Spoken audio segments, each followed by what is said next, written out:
Hello and welcome back to Everything Boats with Captain Frank here, where we discuss boats and boating, from maintenance and repairs to seamanship and safety, as well as everything in between.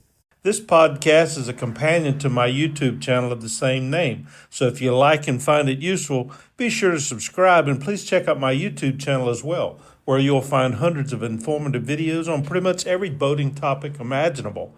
So today we're going to be reaching into the mailbag and we're going to be answering a question that I've received from a previous client.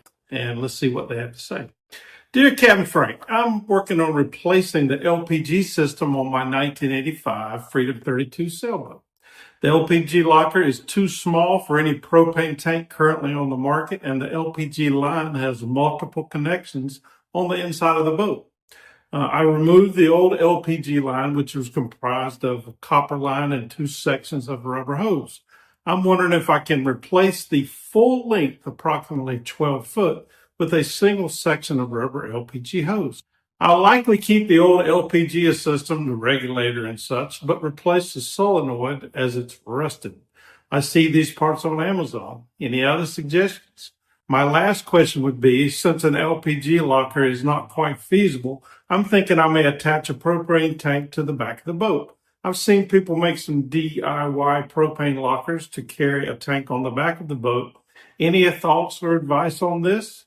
Any insight or advice is greatly appreciated. So my answer to this letter or email that I received is the following. The standard that you want to refer to when you're designing and installing an LPG system is ABYC standard A-1, Marine Liquefied Petroleum Gas LPG systems.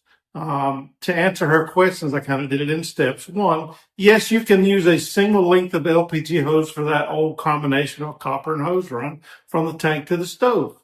It must be a continuous run, in other words, one length of hose with no connections or fittings in between. You will also need a short section to join the regulator and pressure gauge assembly to the tank. Be sure that all connections are swaged or manufactured. In other words, no hose clamps holding section of hoses together. You should be able to buy a pre-manufactured length of hose that'll work, which would be the best with regards to end fittings. In other words, if you order a pre-manufactured length of hose, let's say it's 15 feet or whatever, and it's already got the hose ends and fittings, installed, then you don't have to worry about any problems with the installation of the fittings that you would have to do. Make sure that the hose run is protected and provided shake protection is needed, particularly at all deck or bulkhead penetrations. Rubber gaskets work well for this. For the second part of our question, you can mount the LPG tank on the exterior of the vessel in a location that is protected to the extent possible and will allow the tank to drain directly overboard in the event of a leak. Outboard of the stern railing typically works well for this, but you'll have to choose a location based on what you have to work with. You can install a locker, but as long as the tank is protected and can drain directly overboard, you don't have to use one. As it will be exposed, I'd recommend going with a non-corrosive LPG tank, aluminum specifically.